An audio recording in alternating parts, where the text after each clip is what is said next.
Hello friends, எல்லோருக்கும் வணக்கம். Welcome to young investor channel. Actually Sunday எபிசோடில் சில இம்பார்ட்டன்ட் அப்டேட்ஸ் எல்லாமே டிஸ்கஸ் பண்ணுவோம். இந்த வீக்லி மார்க்கெட்டில் நடந்த இம்பார்ட்டன்ட் அப்டேட்ஸ்.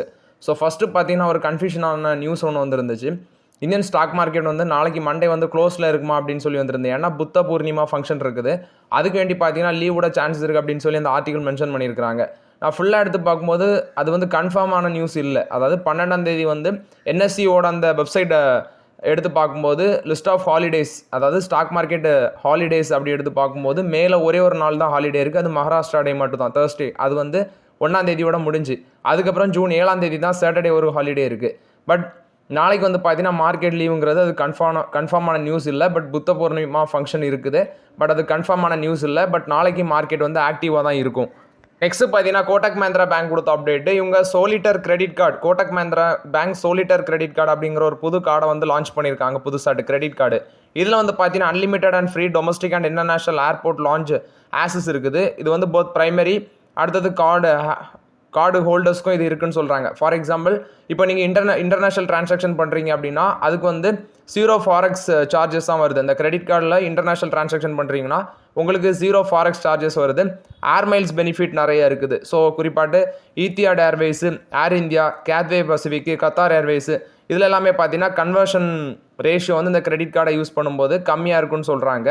ஸோ இது வந்து ட்ராவலர்ஸை வந்து பெனிஃபிட் அடையிறதுக்கு வேண்டி இந்த கார்டை யூஸ் பண்ணால் ட்ராவலர்ஸ்க்கு பெனிஃபிட் எவ்வளோ இருக்கோ அது மாதிரி இந்த கிரெடிட் கார்டை வந்து கொண்டு வந்திருக்காங்க. இது வந்து கோட்டக் மஹிந்திரா பேங்க் தான் அந்த புதுசாக அந்த கார்டை லான்ச் பண்ணியிருக்காங்க.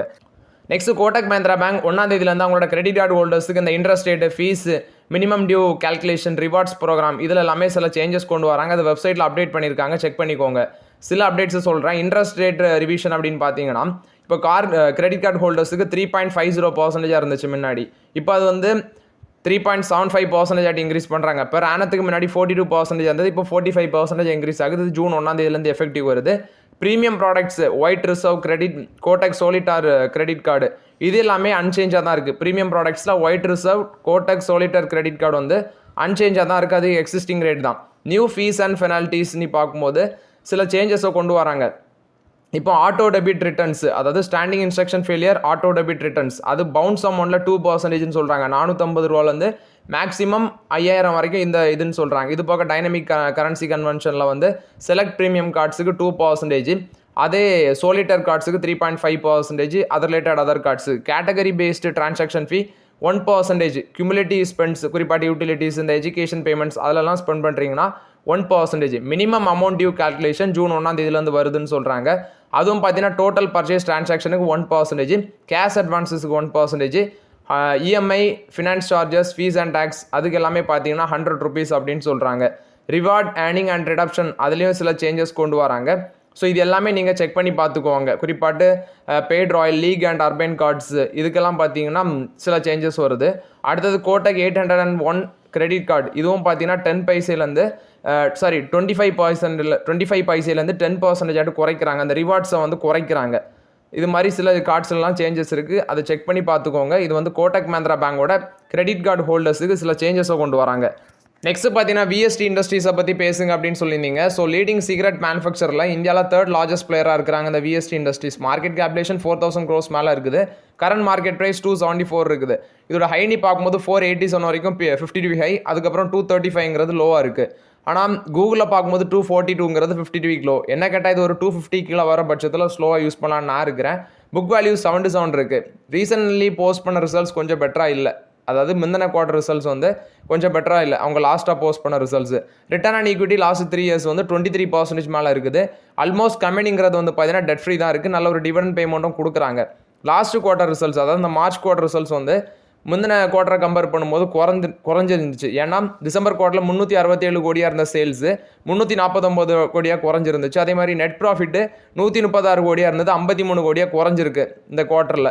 ஸோ அந்த பேசிஸில் தான் பார்த்தீங்கன்னா அந்த ஸ்டாக் விழுது. பட் மேபி ஃபியூச்சரில் நல்லா பண்ண சான்சஸ் இருக்குது. இது வந்து விஎஸ்டி இண்டஸ்ட்ரீஸில் ஆப்பர்ச்சுனிட்டிங்கிறது நான் வந்து 250 கீழே போகிற பட்சத்தில் யூஸ் பண்ணலான் இருக்கிறேன். அது வரைக்கும் வெயிட் பண்ணுங்கள். நெக்ஸ்ட் பார்த்தீங்கன்னா லெமன் ட்ரீ ஹோட்டல்ஸ், இந்த ஸ்டாக் வாங்கலாமான்னு கேட்டிருக்கீங்க. ஹோட்டல் செக்மெண்ட்டில் எல்லா ஸ்டாக்குமே வெரி வெரி எக்ஸ்பென்சிவ். ரீசன்ட் டேஸில் வேணால் விழுந்திருக்கும். அது இந்த பார்டரில் கொஞ்ச நாளாக அந்த டென்ஷன் போயிட்டு இருக்குது. அதனால் ஹோட்டல் இண்டஸ்ட்ரி, அதே மாதிரி டூரிசம் இண்டஸ்ட்ரி இதெல்லாமே நெகட்டிவில் தான் இருக்குது stock prices. But Lemon Tree Hotels வந்து விழுந்தாலுமே 57 டைம்ஸ் மேலே பி ரேஷியோ இருக்குது. இப்போதைக்கு இதில் ஆப்பர்ச்சுனிட்டி இல்லை. ஆப்பர்ச்சுனிட்டி வரும்போது நான் அப்டேட் பண்ணுறேன். ஹோட்டல் செக்மெண்ட்டில் எல்லாமே ரொம்பவே வேல்யூஷன் ஜாஸ்தியாக தான் இருக்குது. நெக்ஸ்ட் கிரீவ்ஸ் காட்டன், இந்த ஸ்டாக்கை பற்றி கேட்டிருக்கீங்க. கிரீவ்ஸ் காட்டன் வாங்கலாமா அப்படின்னு சொல்லி ஒரே ஒருத்தர் தான் அந்த கொஸ்டினை 3 கொஸ்டின் கேட்டிருக்காரு. கிரீவ்ஸ் காட்டன் வந்து பார்த்தீங்கன்னா அந்த இவி எலக்ட்ரிக் வெஹிக்கிள் செக்மெண்ட்டில் இருக்கிறாங்க.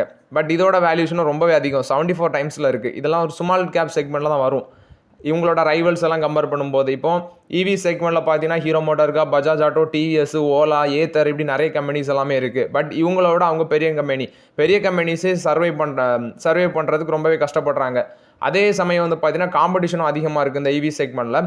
கிரீவ்ஸ் காட்டன் வந்து இப்போ ஒரு ஷார்ட் டைமில் நல்லா பெர்ஃபார்மன்ஸ் பண்ணலாம். ஏன்னா பெரிய கம்பெனிஸ் வந்து இந்த இவி மார்க்கெட்டுக்குள்ளே வரதுக்கு டைம் எடுக்குது. ஹீரோ மோட்டார்காப்லாம் இப்போ தான் மார்க்கெட் ஷேரை பிடிக்கிறாங்க. ஒன் ஷார்ட் ஆஃப் டைமில் ஓலா வந்து டாமினண்ட்டாக இருந்தாங்க. இப்போ ஹீரோ மோட்டார்காப், டிவிஎஸ், பஜாஜ் இவங்க எல்லாமே மார்க்கெட்டை கேப்சர் பண்ணிட்டாங்க. கிட்டத்தட்ட ஏத்தரும் ஓலாவும் பார்த்தீங்கன்னா காலி மாதிரி தான் தெரியுது. பட் இந்த ஸ்மால் கம்பெனிஸ் எல்லாம் இருக்கிறாங்களா, கிரீவ்ஸ் காட்டன், கைனெட்டிக் எனர்ஜி, இதெல்லாம் ஒரு லாங் டேர்மில் சர்வே ஆகுமா, இல்லை இந்த மாதிரி பெரிய கம்பெனிஸ் இதெல்லாம் வாங்கிடுவாங்களாங்கிற டவுட்டும் இருக்குது. பட் இப்போ இருக்க சுச்சுவேஷனில் இதோட வேல்யூஷனும் ரொம்பவே ஜாஸ்தி. அதனால வெயிட் பண்ணுங்கள், ஆப்பர்ச்சுனிட்டி வரும்போது இதெல்லாம் பார்த்துக்கலாம். நெக்ஸ்ட் டாடா மோட்டர்ஸை பற்றி பேசுங்க ப்ரோன்னு சொல்லி கேட்டிருக்கீங்க. டாடா மோட்டர்ஸோட வேல்யூஷன் ரொம்பவே சீப்பாக இருக்குது. ஆட்டோமோட்டிவ் கம்பெனிஸ்லேயே டாடா மோட்டர்ஸோட ஸ்டாக் ப்ரைஸ் தான் ரொம்பவே சீப்பு. 709 இருக்குது. பி ரேஷியோ ஜஸ்ட் 7 தான் இருக்குது. இதில் ஒன்று என்னென்னா பெனிஃபிட்ஸ் நிறையா இருக்குது. ரீசென்ட்லி கொஞ்சம் ஸ்ட்ரகிள் பண்ணுறாங்க. மேபி வரக்கூடிய ரிசல்ட்ஸும் கொஞ்சம் மேபி டவுன் ஆகலாம். சேல்ஸும் பார்த்தீங்கன்னா ஃப்ளாட்டாக தான் இருக்குது. நம்ம 2-3 மாதம் சேல்ஸ் எடுத்து பார்த்தாலும் ஃப்ளாட்டாக தான் இருக்குது. இல்லை பெனிஃபிட் இப்போ டாடா மோட்டர்ஸ்க்கு நிறையா இருக்குது. இப்போ யூஎஸும் யூகேயும் பார்த்தீங்கன்னா ட்ரேட் டீல் போட்டிருக்காங்க 1, இந்தியாவும் யூகேயும் ட்ரேட் டீல் போட்டிருக்காங்க 2. ஒரே கல்லில் 2 மாங்கா டாடா மோட்டர்ஸ் அடிச்சிருக்காங்க. எப்படின்னு பார்த்தீங்கன்னா ஜாகுவார் லேண்ட் ரோவரோட 1/5 ஆஃப் த ரெவன்யூ வந்து யூஎஸ்ல தான் வருது. ரீசென்ட்லி யூஎஸ்ல போட்ட டாரிஃப்னால நாங்கள் வந்து யூகேலேருந்து யூஎஸ்க்கு எக்ஸ்போர்ட் பண்ண மாட்டோம்னு சொன்னாங்க. கடைசியில் ட்ரேட் டீல் எப்படி யூகே வந்து இந்தியா கூட போட்டாங்களோ அதே மாதிரி யூஎஸ் கூடயும் போட்டிருக்காங்க. இதனால இப்போ டாடா மோட்டர்ஸ்க்கு வந்து பார்த்தீங்கன்னா ஜேஎல்ஆர் யூகேலேருந்து இந்தியாவுக்கு வரது மூலம் மட்டும் பெனிஃபிட் இருக்குது. அதே மாதிரி யூஎஸ்லேருந்து யூகே போகிறது மூலம் மட்டும் பெனிஃபிட் இருக்குது. ஏன்னா இம்போர்ட் டியூட்டி 100%லேருந்து 10% வந்துடும். இதனால டாடா மோட்டர்ஸுக்கு நிறைய பெனிஃபிட் இருக்குது. மேபி கம்மிங் குவார்ட்டர்ஸில் நல்லா பண்ணலாம். இப்போ மார்ச் குவார்ட்டரில் சொதப்பினாலும் கம்மிங் குவார்ட்டர்ஸில் நல்லா பண்ண சான்ஸ் இருக்குது. அதனால டாடா மோட்டர்ஸ் ஒரு நல்ல ஆப்பர்ச்சுனிட்டி தான். ஸ்லோவாக யூஸ் பண்ணலாங்கிறது என்னோட ஒப்பீனியன். நெக்ஸ்ட் பார்த்தீங்கன்னா ரேமண்ட் லாங் டேர்முக்கு ஹோல்ட் பண்ணலாமான்னு சொல்லி கேட்டிருக்கீங்க. ரேமண்டுங்கிறது பார்த்தீங்கன்னா ரியல் எஸ்டேட், இன்ஜினியரிங், அடுத்தது வந்து கிளாத் செக்மெண்ட்லேயே இருக்கிறாங்க. குறிப்பாட்ட அவங்களோட கோட்ஸ், அந்த கோட் சூட்டுக்கு வந்து பார்த்தீங்கன்னா காம்படிஷன் ரொம்பவே கம்மி தான். ஒன் ஆஃப் த பெஸ்ட் பிராண்டுன்னு சொல்லலாம் ரேமண்டு. ஆனால் ரீசென்ட்லி என்ன பிரச்சனை போயிட்டுருக்குன்னா அவர் பிஸ்னஸ் எல்லாமே டிமர்ஜர் பண்ணுறாரு ஒன்று. நெக்ஸ்ட்டு அவரோட அப்பா வந்து பார்த்தீங்கன்னா வீட்டை விட்டு வெளியே அனுப்பிட்டார். Vijaypat Singhania one of the big business man இந்த முகேஷ் அம்பானி காலகட்டத்திலலாம் பார்க்கும்போது. இப்போ விஜய்பாட் சிங்கானியா தான் அந்த ரேமண்ட் அப்படிங்கிற பிராண்டே உருவாக்கி ஒரு பிஸ்னஸ் சாம்ராஜ்யத்தை உருவாக்குனார். ஆனால் இப்போ வந்து பார்த்தீங்கன்னா கௌதம் சிங்கானி அவரோட பையன் வந்து போர்டு எல்லாமே ஆக்கிரமிச்சிட்டு, அந்த கம்பெனியை ஆக்கிரமிச்சிட்டு அவரோட அப்பாவை வந்து வெளியே அனுப்பிட்டார். இப்போ அவர் வாடகை வீட்டில் வாழ்கிறாரு. ஸோ அவங்களோட அப்பாவே மதிக்காதவர் எப்படி ஷேர் ஹோல்டர்ஸை கரெக்டாக ட்ரீட் பண்ணுவார் அப்படிங்கிற ஒரு கொஸ்டினும் இருக்குது. அதனால தான் ஸ்டில் நான் ரேமண்ட் பக்கம் போகாமல் இருக்கிறேன். லாஸ்ட் மார்க்கெட்டில் 5% விலை கூட செஞ்சுருக்குது. வேல்யூஷனும் நமக்கு ஈக்குவலாக இருந்த மாதிரி எனக்கு படலை. பட் நீங்கள் பார்த்துக்கோங்க, நான் அந்த கம்பெனி பக்கம் இப்போதைக்கு போகிற ஐடியாவில் இல்லை. ரேமண்டில் ரீசென்ட்லி சில ரீஸ்ட்ரக்சரும் பண்ணுறாங்க, டீமர்ஜர்லாம் பண்ணாங்க. பட் நான் இப்போதைக்கு இந்த கம்பெனி பக்கம் போகிற ஐடியாவில் இல்லை. நெக்ஸ்ட்டு பார்த்தீங்கன்னா ஒருத்தர் கமெண்ட்டில் கேட்டிருந்தார், ப்ரோ ஒரு 10 lakh இன்வெஸ்ட்மெண்ட்டில் நியர்லி 1 lakh, அது எப்படி கேட்டாருன்னு தெரில, 1 lakh டிவிடெண்ட் வர மாதிரி சொல்லுங்கள், வருஷத்துக்காக எப்படின்னு தெரில. பட் இதில் நீங்கள் கவனித்து பார்த்தீங்கன்னா நான் வந்து கரெக்டாக எக்ஸாக்டாக சொல்ல முடியாது. ஏன்னா டிவிடெண்ட் குவார்டர் வைஸ் சேஞ்ச் ஆகும். அது மாதிரி அவங்களோட ஃபினான்ஷியல் பெர்ஃபார்மன்ஸை பண்ணி தான் இந்த பிஎஸ்சி ஸ்டாக்ஸ் தான் மோஸ்ட்லி டிவிடெண்ட் கொடுப்பாங்க. அதை தான் நான் அவங்கள்ட்ட சொல்கிறேன். பட் நீங்கள் அதுக்கு தகுந்தால கேல்குலேட் பண்ணிக்கோங்க. நான் சொல்கிறேன். ஃபஸ்ட்டு கோல் இந்தியா அவங்க முந்தின குவார்ட்டரில் பார்த்தீங்கன்னா 10 ரூபா டிவிடெண்ட் அனௌன்ஸ் பண்ணாங்க. இப்போ 5 ரூபா 15 காசு அனௌன்ஸ்மெண்ட் பண்ணியிருக்கிறாங்க. இது போக பாஸ்ட் 1 years நீ எடுத்து பார்த்தீங்கன்னா ஓஎன்ஜிசி 6% கொடுத்துருக்காங்க. 13 ரூபா 50 காசு கொடுத்துருக்காங்க பாஸ்ட் 1 yearல. பாரத் பெட்ரோலியம் கார்பரேஷன் 15 ரூபா 50 காசு கொடுத்துருக்காங்க. இவங்க 6% டிவிடெண்ட் ஈல்ட் கொடுத்துருக்காங்க லாஸ்ட் 12 monthsல. இந்தியன் ஆயில் கார்பரேஷன் 7 ரூபா கொடுத்துருக்காங்க, 5% பாஸ்ட் 1 yearல. ஆர்இசி லிமிடெட் 20 ரூபா 40 காசு, இவங்களும் 5% டிவிடெண்ட் ஈல்ட் கொடுத்துருக்காங்க. ஏன்னா இவங்களுக்கு ஸ்ட்ராங் ஃபினான்ஷியல் பெர்ஃபார்மன்ஸ் இருந்ததுனால கொடுத்துருக்காங்க. பவர் ஃபினான்ஸ் கார்பரேஷன் 16 ரூபா 25 காசு, 4% டிவிடெண்ட் ஈல்ட் கொடுத்துருக்காங்க. கெயில் இந்தியா 4%, 6 ரூபா 50 காசு. குஜராத் மினரல் டெவலப்மெண்ட் கார்பரேஷன் 9 ரூபா 55 காசு கொடுத்துருக்காங்க, 4%. ஆயில் இந்தியா 12 ரூபா 50 காசு, 4% கொடுத்துருக்காங்க. Power Grid Corporation of India 10 ரூபா 50 காசு, இவங்க வந்து பார்த்தீங்கன்னா 4% கொடுத்துருக்காங்க. இது போக பிஜி இன்வைட் கொடுத்துருக்காங்க, ஐடிசி கொடுத்துருக்காங்க. இந்த மாதிரி கம்பெனிஸ் எல்லாமே கரெக்டாக இருக்குது, நிறைய இருக்குது.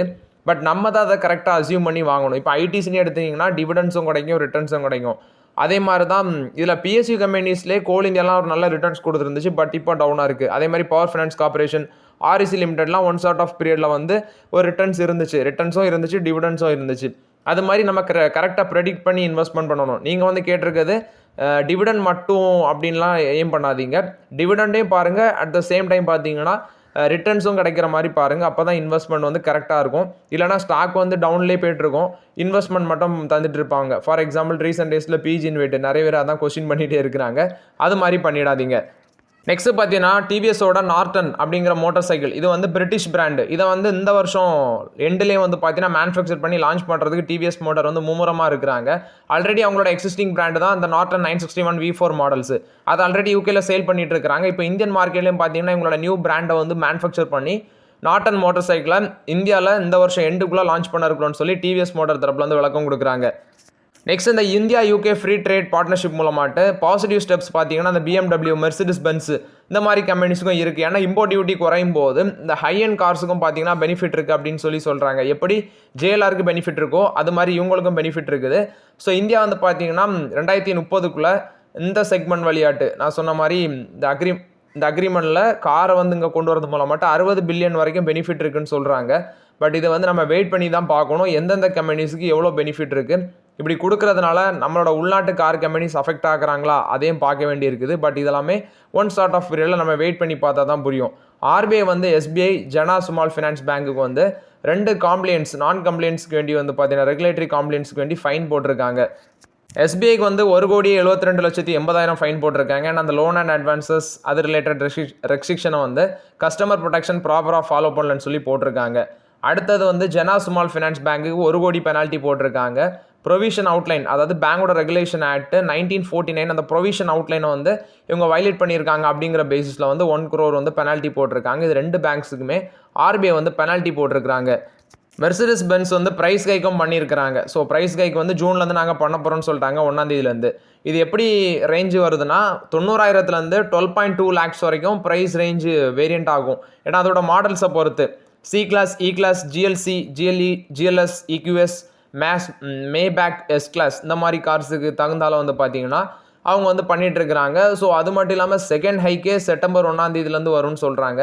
எப்படின்னு தெரியல. இப்போ ஜூன் 1ஆம் தேதியிலேருந்து ஒரு ப்ரைஸ் கைக்கு, அடுத்தது பார்த்தீங்கன்னா செப்டம்பர்லேயும் இருக்கும் போல் சொல்கிறாங்க. இது மெர்சிடிஸ் பென்ஸ் தான் அந்த ப்ரைஸ் கைக்கு அனௌன்ஸ்மெண்ட் சொல்லியிருக்காங்க. நெக்ஸ்ட் HDFC பேங்க் வந்து பார்த்தீங்கன்னா இந்தியாவிலே பெஸ்ட் ரீட்டைல் பேங்க் அப்படிங்கிற ரெக்கனைசேஷன் அவங்களுக்கு கிடச்சிருக்கு. HDFC பேங்க்குக்கு வந்து Asian banker international excellence retail financial service award 2025 win பண்ணியிருக்கிறாங்க. இது HDFC பேங்க்குக்கு ஒரு பாசிட்டிவ் அப்டேட்டாக இருக்குது.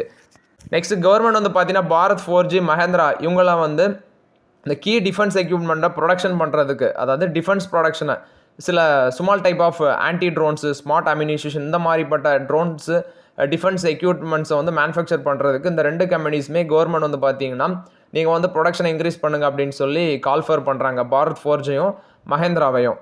நெக்ஸ்ட் அமேசானும் TCSம் பார்த்தீங்கன்னா இந்த ஒர்க் ஃப்ரம் ஹோம் அந்த இதே முடிச்சிட்டாங்க. அதாவது முன்னாடி கொரோனா டைமில் வந்து இந்த ஒர்க் ஃப்ரம் ஹோம் அப்படிங்கிற ஸ்கீம் இருந்துச்சு, அந்த சிஸ்டத்தை இப்போ காலி பண்ணிட்டாங்க. எல்லாருமே ஆஃபீஸுக்கு வாங்க, அந்த பாலிசியை நாங்கள் க்ளோஸ் பண்ணுறோன்னு சொல்லி TCSம் அமேசானும் பார்த்தீங்கன்னா ஒர்க் ஃப்ரம் ஹோமே அதை குறைச்சிட்டாங்க. இனி வந்து ஃப்ளெக்சிபிள் ஷெடியூல்ஸே கிடையாது, நோ ரிமோட் ஃப்ரீடம் அப்படின்னு சொல்லி மென்ஷன் பண்ணிட்டாங்க. This message is loud and clear அப்படின்னு சொல்லிட்டாங்க. ஓவராலாட்டு TCSோட CEO இருக்கிற கீர்த்திவாசனும் அக்ரி பண்ணிட்டாங்க. அதே மாதிரி அமேசானோட CEO இருக்கிற ஜெஸ்ஸி இவங்களும் பார்த்தீங்கன்னா அப்டேட் பண்ணுறாங்க. இதுதான் இவங்க வந்து இந்த ஒர்க் பில்டு ரியல் கம்பெனி கல்ச்சருங்கிறது கம்பெனியில் வந்து தான் வேலை பார்க்கணும் அப்படின்னு சொல்லி அப்டேட் பண்ணிட்டாங்க. ஸோ இந்த 2 கம்பெனிலேயும் இனி ஒர்க் ஃப்ரம் ஹோம் கிடையாதுன்னு சொல்லிட்டாங்க. ஸோ ஓகே ஃப்ரெண்ட்ஸ், ஆக்சுவலி இந்த வீடியோவில் சில இம்பார்ட்டன்ட் அப்டேட்ஸ் எல்லாமே டிஸ்கஸ் பண்ணோம். இந்த வீடியோ உங்களுக்கு பயனுள்ளதாக இருந்துச்சுன்னா லைக் பண்ணுங்கள், சப்ஸ்கிரைப் பண்ணுங்கள், கமெண்ட் பண்ணுங்கள். Okay friends, thank you.